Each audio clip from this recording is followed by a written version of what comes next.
Hello fellow investors. இந்த வீடியோவில் நம்ம பேங்கிங் செக்டரில் இருக்கிற 3 பேங்க்ஸை பற்றின அப்டேட்ஸை பார்க்க போகிறோம். Karnataka bank, IndusInd bank and Tamil Nadu mercantile bank.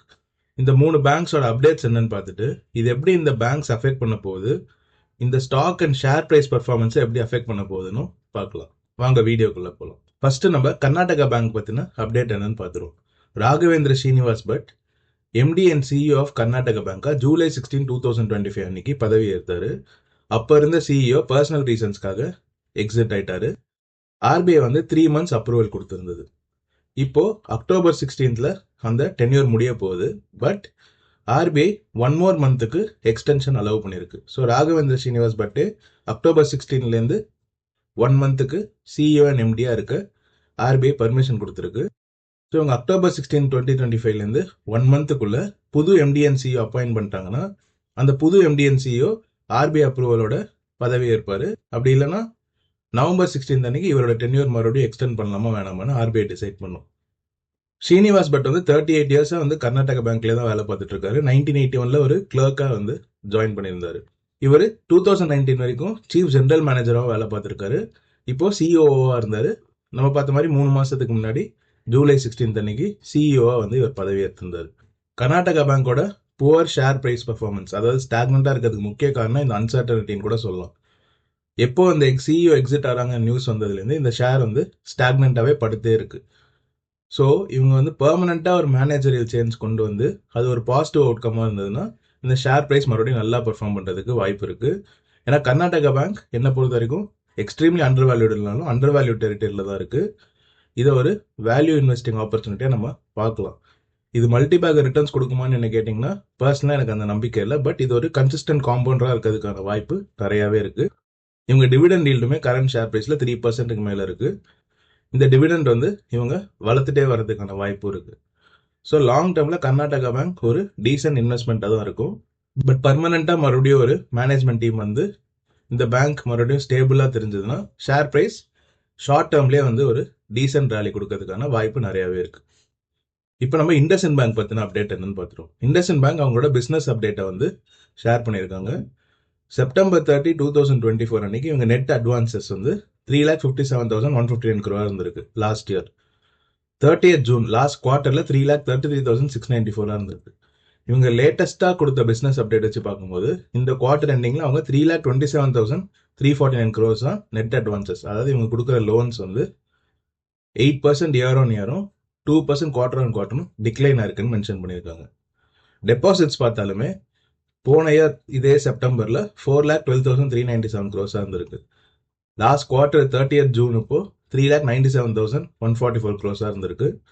And கரண்டாக வந்து 5% year on year and 2% quarter on quarter decline ஆகி 3,89,803 crores இருக்கு.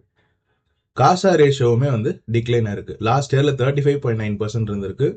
லாஸ்ட் குவார்ட்டரில் 31.5%, இப்போ வந்து 30.8% தான். காசா ரேஷியோ என்னன்னு நம்ம ப்ரீவியஸ் வீடியோலேயே பார்த்துருந்தோம். Current account savings account ratio தான். அதாவது இவங்க டோட்டல் டெபாசிட்ஸில் 35% வந்து லாஸ்ட் இயர் வந்து கரண்ட் அக்கௌண்ட் சேவிங்ஸ் அக்கௌண்ட்ல இருந்திருக்கு. லாஸ்ட் குவார்ட்டரில் 31%, 3,97,000 31% இருந்திருக்கு. இப்போ 3,89,000 30% இருந்திருக்கு. ஸோ இந்த காசா ரேஷியோ கம்மியாயிட்டே வருது. காசா ரேஷியோ அதிகமாக இருந்தால் இந்த பேங்க்குக்கு என்ன நல்லதுன்னு கேட்டிங்கன்னா எவ்வளோக்கு எவ்வளோ அவங்க கரண்ட் அக்கௌண்ட் சேவிங்ஸ் அக்கௌண்ட்டில் அதிக டெபாசிட்ஸ் இருக்கோ இவங்க அந்த கஸ்டமர்ஸ்க்கோ இல்லை அந்த அக்கௌண்ட்ஸ் ஹோல்ட் பண்ணுறவங்களுக்கோ கொடுக்க வேண்டிய இன்ட்ரெஸ்ட் வந்து கம்மியாக இருக்கும். ஃபிக்ஸ்ட் டெபாசிட்ஸ் இல்லை அதர் இன்ஸ்ட்ருமெண்ட்ஸில் இவங்க அந்த பேங்க்கில் ஸ்டோர் பண்ணியிருந்தாங்க, வேல்யூ வந்து ஹோல்ட் பண்ணிட்டு வந்திருந்தாங்கன்னா இவங்க கொடுக்க வேண்டிய இன்ட்ரெஸ்ட் ரேட் அதிகமாக இருக்கும். ஸோ மெயின்டைனிங் தீஸ் டெபாசிட்ஸ்க்கு பேங்க் காசா ரேஷியோ அதிகமாக மெயின்டைன் பண்ணும்போது அவங்களோட காஸ்ட் கம்மியாக இருக்கும். ஸோ காசா ரேஷியோ இம்ப்ரூவ் பண்ணுறது ஒரு பேங்க்குக்கு ரொம்ப முக்கியம். இந்த இமேஜ் வந்து நான் போன இன்வெஸ்டர் ப்ரெசன்டேஷன்லேருந்து எடுத்திருந்தேன். கன்சியூமர் பேங்கிங்கும் கார்பரேட் அண்ட் கமர்ஷியல் பேங்கிங்னு ரெண்டா ஸ்பிளிட் பண்ணி இவங்க லோன் புக் வந்து எப்படி மிக்ஸ் ஆயிருக்குன்னு காமிச்சிருக்காங்க. இந்த ரெட்ல இருக்கிறது வந்து கன்சியூமர், இந்த எல்லோஷ் ஆரஞ்சில் இருக்கிறது வந்து கார்பரேட் அண்ட் கமர்ஷியல் பேங்கிங். இதில் நம்ம முக்கியமாக நோட் பண்ண வேண்டியது இந்த கன்சியூமர் பேங்கிங்கில் எவ்வளோக்கு எவ்வளோ இவங்க லோன் புக் அதிகமாக இருக்கோ இந்த பேங்க்குக்கு நல்லது. ஸோ அந்த ட்ரெஜெக்டரி வைஸ் பார்க்கும்போது இவங்க 60% வந்து இப்போ கன்சியூமர் கமர்ஷியல் பேங்கிங்க்கு தான் லோன் கொடுத்துட்டு இருந்திருக்காங்க போன குவார்டர் வரைக்கும். இது ஏன்னா இவங்க கார்பரேட்ஸ் கொடுக்குற லோன் வந்து டிஃபால்ட் ஆயிடுச்சுன்னா இந்த பேங்க்ல ஒரு சிக்னிஃபிகண்ட் இஷ்யூ வர வாய்ப்பு இருக்கு. நான் பெர்ஃபார்மிங் அசெட்ஸ் வந்து ரொம்ப சிக்னிஃபிகண்டா பூஸ்ட் ஆக வாய்ப்பு இருக்கு. கன்சியூமர் பேங்கிங் கொடுக்கும்போது அது கொஞ்சம் ஸ்டேபிளா இவங்களால கலெக்ஷன் எஃபிஷியன்சி மெயின்டைன் பண்ணி அந்த லோனுக்கான இன்ட்ரெஸ்ட்டையும் பிரின்சிபல் அமௌண்ட்டையும் ரிட்ரீவ் பண்ணுறதுக்கு வாய்ப்பு நிறையாவே இருக்குது.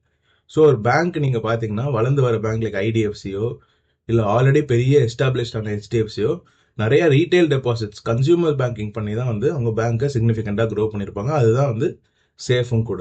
இப்போ நம்ம இவங்க டெபாசிட் ஸ்ட்ராட்டஜி பற்றி பார்த்துருவோம். இவங்க டெபாசிட்ஸ் வந்து Q1 FY25ல 3,98,000 இருந்திருக்கு. Q2 FY25ல 4,12,000, அப்புறம் சிக்னிஃபிகண்டாக ட்ராப் ஆக ஆரம்பிச்சிருக்கு. ஸோ Q2 FY25லேருந்து இவங்க டெபாசிட்ஸ் வந்து ட்ராப் ஆகிட்டே இருந்து லேட்டஸ்ட் குவார்ட்டரில் 3,97,144 crores வந்து கொடுத்துருக்காங்க. இயர் ஆன் இயரும் டிக்ளைன் ஆயிருக்கு, குவார்டர் ஆன் குவார்டரும் 3% டிக்ளைன் ஆயிருக்குன்னு மென்ஷன் பண்ணியிருக்காங்க. இவங்க காஸ்ட் ஆஃப் டெபாசிட்ஸ் வந்து 6.44லேருந்து 6.55 6.58 அந்த ரேஞ்சில் தான் இருக்குது. ஸோ இதில் வந்து பெரிய சேஞ்ச் எதுவும் இல்லை. காஸ்ட் ஆஃப் டெபாசிட்ஸ் எவ்வளோ கம்மியாக இருக்கோ அது இந்த பேங்க்குக்கும் நல்லது. Retail deposits as per LCR liquidity coverage ரேஷியோன்னு சொல்லுவாங்க. இந்த ஆரஞ்ச் லைன் இருக்குல்ல, இது வந்து அவங்களோட share of retail deposits. So மொத்த டெபாசிட்ஸில் Q1 FY25ல 1,74,245 வந்து ரீட்டைல் டெபாசிட்ஸ் கிட்ட இருந்திருக்கு. அப்போ வந்து 44% வந்து ரீட்டைல் டெபாசிட்ஸாக இருந்திருக்கு. ஸோ இப்படியே நீங்கள் பார்த்துட்டு வரும்போது Q1 FY26 அவங்க போன குவார்ட்டரில் ரிப்போர்ட் பண்ணும்போது 46% ஆஃப் த டெபாசிட்ஸ் வந்து ரீட்டைல் டெபாசிட்ஸ் கிட்ட தான் இருந்திருக்கு. அது வந்து 1,84,634. இப்போ வந்து அது கொஞ்சம் ஸ்லைட்டாக ட்ராப் ஆயிருக்குன்னு மென்ஷன் பண்ணியிருக்காங்க. ஸோ அவங்க டோட்டல் டெபாசிட் 3,89,803ல 1,84,157 வந்து ரீட்டைல் டெபாசிட்ஸ் கிட்ட இருக்கு. ஸோ அவங்க கிட்டத்தட்ட அதே 44-45%ல மெயின்டைன் பண்ணிட்டு வராங்கன்னு நம்மளுக்கு தெரியுது. ஸோ இவங்க டெபாசிட்ஸ் அண்ட் லோன் ரேஷியோ வச்சு பார்க்கும்போது ரொம்ப பெரிய அண்டர் பெர்ஃபார்மன்ஸ் இல்லைனாலும் அவங்க ஹிஸ்டாரிக்கல் பெர்ஃபார்மன்ஸை கம்பேர் பண்ணும்போது ஒரு சின்ன ட்ராப் தெரியுது. இண்டஸ்இண்ட் பேங்க்ல இப்போதான் புது மேனேஜ்மெண்ட் டீம் வந்திருக்கு. அவங்க வந்து ஒரு டேர்ன் அரவுண்ட் பிளேல தான் வந்து மாட்டிட்டு இருக்காங்க.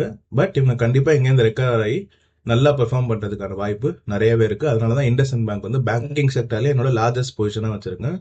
நீங்கள் யாராவது இண்டஸ்இண்ட் பேங்க் ஹோல்ட் பண்ணிட்டு இருந்தீங்கன்னா கமெண்ட் செக்ஷனில் சொல்லுங்கள். கடைசியாக நம்ம தமிழ்நாடு மெர்கன்டைல் பேங்கோட பிஸ்னஸ் அப்டேட்டை பார்ப்போம். So 30th September 2024 last year வந்து அவங்க டோட்டல் பிஸ்னஸஸ் 91,875, அதாவது அவங்க total advances plus total deposits. So அதை வந்து அவங்க டோட்டல் பிஸ்னஸ்னு ஒரு அப்டேட் கொடுக்குறாங்க. லேட்டஸ்ட் வந்து 1,02,417. So 11% year on year growth ஆயிருக்கு. குவார்டர் ஆன் குவார்டரும் 3.53%, 98,000லேருந்து 1,02,000 வந்திருக்காங்க. டோட்டல் அட்வான்சஸ் அண்ட் டெபாசிட்ஸ் தனித்தனியாக பார்க்குறது தான் நம்மளுக்கு வந்து ஒரு கிளியர் பிக்சர் கொடுக்கும். ஸோ 42,000 அவங்க வந்து லாஸ்ட் இயர் செப்டம்பரில் வந்து டோட்டலாக அட்வான்சஸ் கொடுத்துருக்காங்க.